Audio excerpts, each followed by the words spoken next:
This is the real kind of actual use case for crypto that I've really seen. This is where I think we're going in the next like five to 10 years. So the time to make your money is now.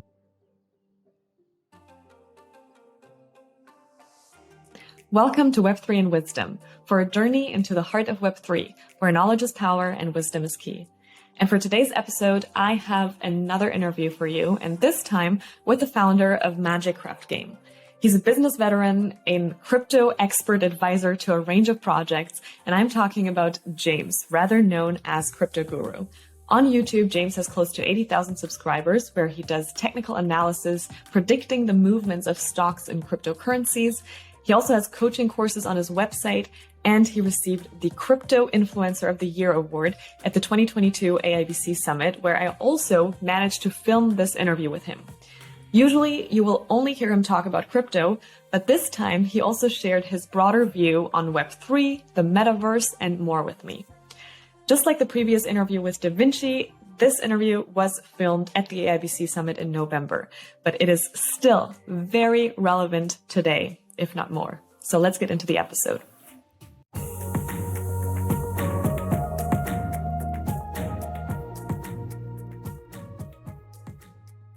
Hi, James. Thank you so much for being here with me today. We have the Crypto Guru, and congratulations. You just won Influencer of the Year here at the AIBC Summit in Malta.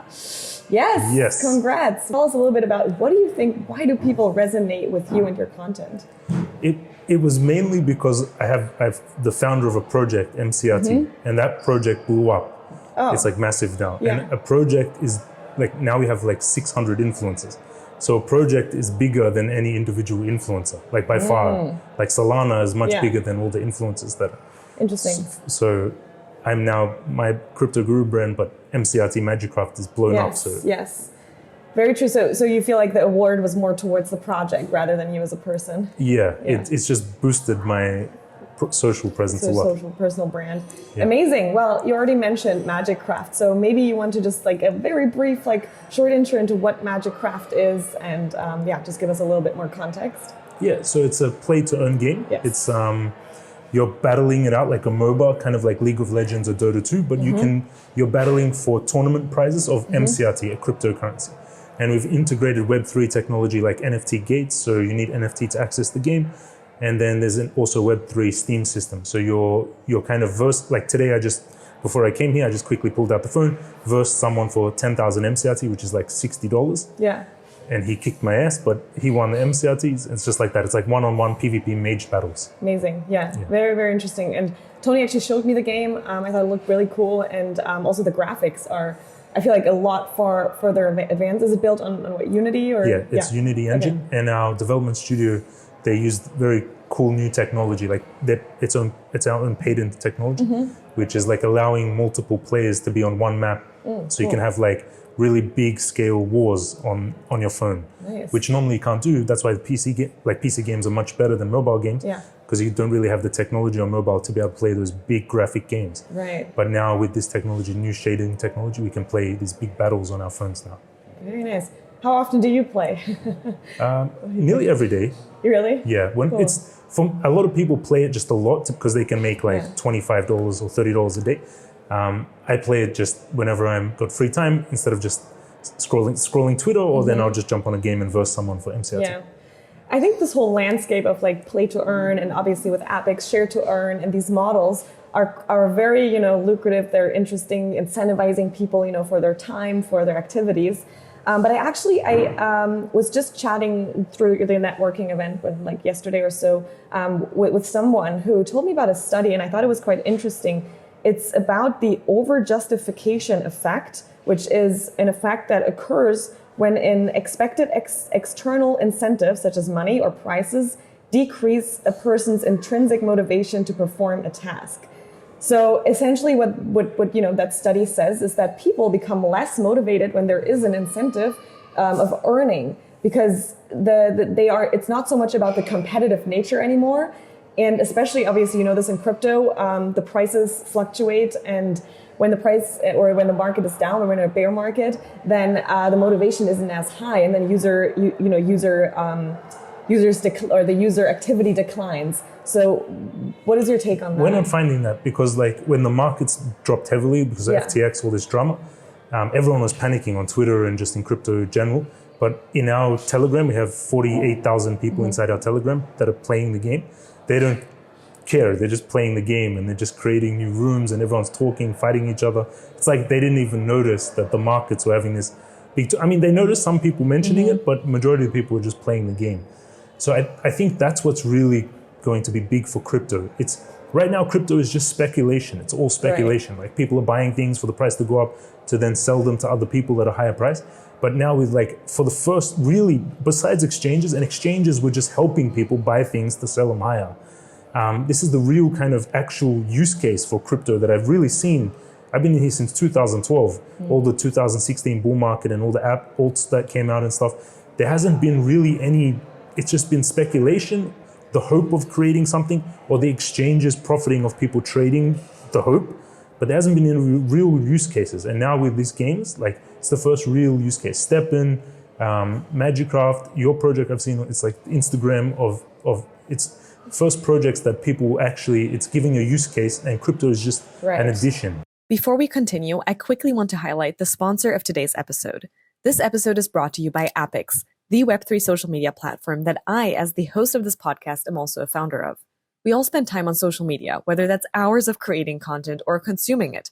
Either way, we're making social media companies valuable without being compensated for it. So my team and I decided to change that.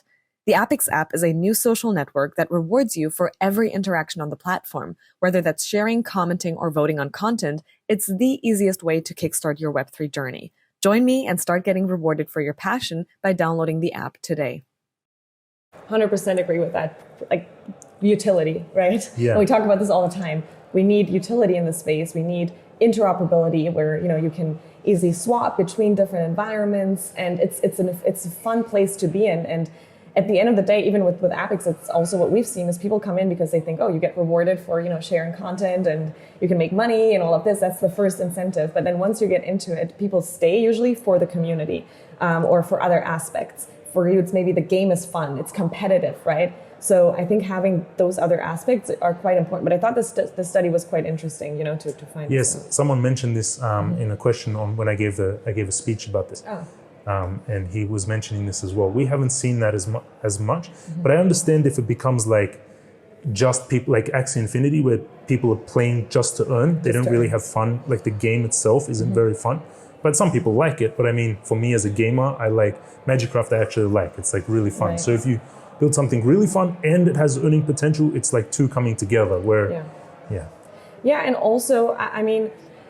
Obviously, if you have a passion, even, I have a background, I was dancing for 7 years, and I saw within the industry, oftentimes when people have a passion and then it becomes your job, where now you have to perform with your passion in order to make an income, for example, then the fun declines and it's not as fun anymore because it's tied to, it becomes a responsibility that you have. Yeah. But if it's a hobby and it stays that way and, your passion is tied to just another monetary aspect, and the monetary aspect is secondary, right? But it's not what covers your bill every month, right? Then that's also different. I think maybe that's where it separates. Yeah, we'll see. Like what we're seeing is some of the players, maybe like 20%, are very competitive esports players, where they're going down that route. They're going for a play like where they want to make money and make this their living. But 80% of the players are just playing, having fun, and then earning MCRT as well. But because of the competitiveness of the game, it's only really the good players are winning, So, which makes like me, I try to be really good because I want to win, but I'm also enjoying the win. But just now I got owned, so the community is getting really good because they're getting really competitive. Very cool. Now you briefly mentioned the whole bear market, and I think you quickly threw FTX in there. This was a crazy scandal. It hit the entire industry.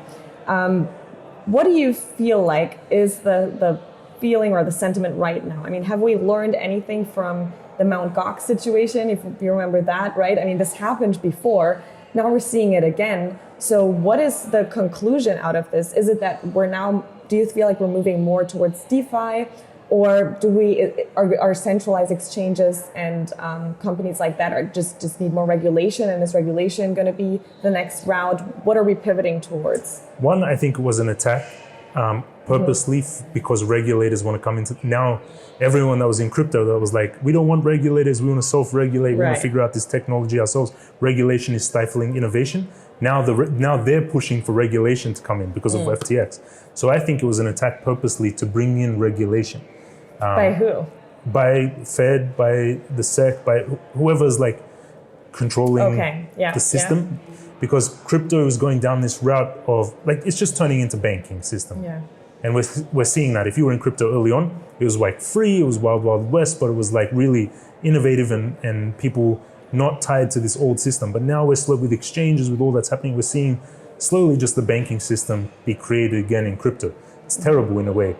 But then you can look at it another way. As when all this FTX drama happened, everyone pulled out their funds and they went to 2 or 3 things: stable coins, fiat, or Bitcoin. So it's in a way also pushing people from these exchanges back into Bitcoin. And the exchange is also not too good for the market because they're taking all the liquidity and making it into this kind of like, they're making the profits and they're taking the liquidity and turning it into fiat. Yeah. So it can be both. One, regulators trying to make stronger regulation. 2, the crypto market's cleaning itself out of this, the wrong way that we were going. Yeah. So I'm not sure which one it is. I think it's a bit of both. A bit of both. Yeah, I would agree with that. But with DeFi in general, because there's so many protocols, right? And every time you now go to, we're now no longer in this like crypto and blockchain environment, but we're in Web3. And among that is obviously DeFi is a huge part of that. NFTs are a huge part of that. So in terms of the different technologies that have now evolved, where we're seeing more and more of these different protocols out there, is there anything where you feel like this is the direction we're going? This is interesting. People should keep an eye on that, or potentially even move their funds without giving any financial advice. But are there any favorites that you see in the industry? At the moment, I really like Ethereum CRV, which Curve Protocol, and NFTs. I'll be careful just because usually when there's a massive speculation bubble like that we had on NFTs, and there's a big come down, and then and now we're entering depression. Now people are like, even the OGs and the people, they're questioning crypto. Finally, this is you need this. Yeah. Because before, like even 2 weeks ago, it was hopium. It's still like, but now we're in this point where people are like, fuck crypto. Crypto's a scam. Even the OGs are like, should I pull all my money out of crypto? We need to get to this point before we go into a very quiet winter for like 1 year. I don't think it'll be as bad, and it'll never just be straight down. It'll be like bounces along the way. But that's what we need to then clear out this mess, clear out the like people that aren't meant to be here, where they get bored of it, they don't make money anymore, they quit and they go away. Regulation starts to go away because now it's not interesting, it's not big in the news anymore, and everything quiets down. And then innovators can build. This is what I've seen. 3 bear markets have been the same. It clears out this noise. The builders can build, technology can keep building, and we move up again. And then the whole thing starts again at a bigger scale. DeFi is not going away. It's the internet of money. So before, like, we had fax machines and paper and pens and file drawers with like lots of folders in them. And then we had the internet. And it took a while. It wasn't instantly that we had the internet come and all file drawers, fax machines, and paper were gone. It took 20 years or something. We still use paper sometimes now. But internet went into every single aspect of our lives. Same will happen with crypto, DeFi. Like the technology that's being built is amazing. It's revolutionary. The smartest minds in the world are working on this stuff. It's not going away. It'll get better. It needs to be hacked. It needs people to manipulate. Like we need to find the weaknesses. And that's also why this happens, because people build, then people attack it. We find weaknesses in the systems. They improve the systems. And if all the money came in right now, it would be crazy. Like what happened in 2021. So many hacks are taking place, hundreds of billions of dollars stolen. I don't think it's that number, but billions stolen. And because the technology is evolving, it needs time to become strong, and harden. But DeFi won't go away. Yeah, absolutely. That's an interesting take, and I think a lot of it has to do with the market in general maturing. And then I always talk about this as well, that if the price is this high, but mass adoption is, at still a different stage, right? If it feels like during the NFT craze, for example, we felt like, oh wow, it's already, we're mainstream, but we're not really. It was a hype, it was a bubble, right? And a lot of times people mistake this and they think, oh, crypto is a bubble, or this entire industry. No, there's bubble within the industry that need to burst for then the actual things and the technology to mature and to rebuild. So yeah, I like how you sort of broke that down. And you also mentioned regulation, right? That's obviously a big part. Now you're based out of Dubai, right? Yes, our company is in Singapore. Okay, it's companies in Singapore.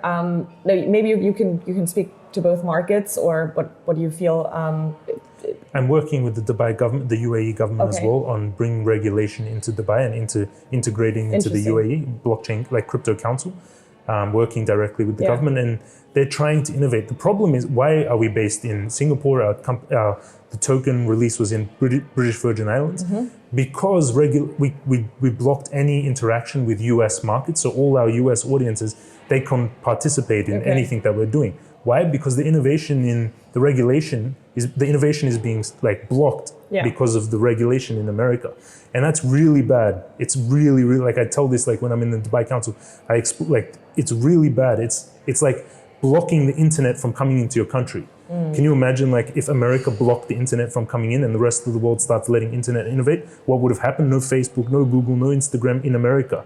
And that's what America is doing right now. A lot of the innovators, we stay away. Like any builder and founder in crypto is staying away from America. And it's terrible what's happening in that aspect. They need to, what I love about Dubai and the UAE is they bring 12 in the council, 12 people of the best minds in crypto, that best founders, builders, famous people, whatever, in the main minds in crypto, they bring them together and they discuss together and they work out together what the best regulations will be, how to integrate the technology. That's very smart. Regulators and these people that, like, it's mostly people over the age of 60, they're not asking the right people to come in and help them create the regulation. And that's a big problem because now for the last since 2014, everyone left America and stayed away. Yeah. So it's been now eight years of people really avoiding America in crypto. Any builder, any founders outside of America. Yeah, absolutely. Most of them are in Dubai, Malta, Lisbon. Yeah. So it's I mean, the SEC, I think, even coming in and saying, well, all tokens are securities, right? And not even giving you the room to allow for actual utility tokens or for, utility applications to come into fruition. I do think that says a lot. So, I mean, it is quite different in a sense where, the internet came out and it was obviously also a huge innovation in technology.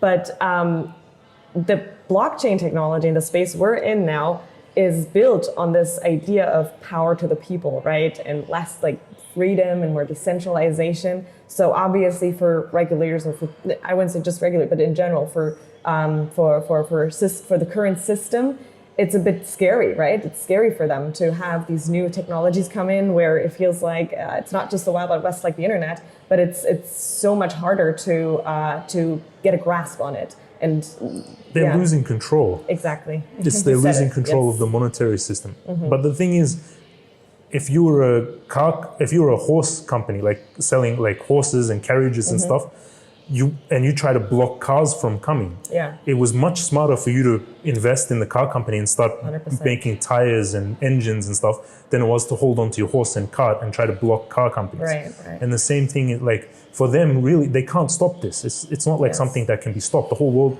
it's a worldwide innovation. It's technology built on the shoulders of other people's technologies that is continually progressing. The best thing they can do is do what Dubai is doing, UAE is doing. Get 20 of the best minds in America that are in crypto and let them help the regulators make laws that protect people and at the same time allow innovation. But the thing is, every time I've seen the SEC protect people, they've destroyed the companies that they were protecting people. Yeah. From my being in the space since 2012, they've caused a lot more harm than I've seen them do good.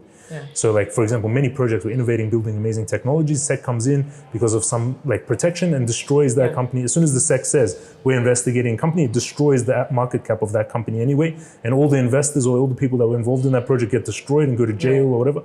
So it's like they're just trying to hold on to a power that you can't stop the car from coming. Yeah, I think you summed that up very beautifully. Now talking about innovation and sort of what's coming next and where obviously all the big companies are trying to get into the space. I'm talking about the buzzword metaverse. Facebook renaming itself to even Meta, going that far, right? All the companies, I mean, Apple obviously as always trying to, first watch what's happening. You have Google, betting more on the AR versus VR side. But in general, this entire 3D immersive space that is coming, and people are building worlds, even with Apex, we're involved because we feel like a responsibility as a native Web3 company to look into these emerging technologies, to make sure we're including it as we're, I believe, inevitably like going towards that. So what is your view on the metaverse or 3D immersive technology? Where are we currently, and how do you see that panning out in the future? It's not going. I was one of the first prototype developers for Google Glass, in 2014. Interesting. So I think eight years ago. And when I got the first Google Glass, I was like, when I first started using it, I was like, in 1 year, this is coming out. Everyone in the world isn't going to have their phone, and they're going to have Google Glass. 8 years later, no one uses Google Glass. I learned my lesson about being too excited about technology coming quickly. It will take time. When it's the hardware that's the issue, not the software.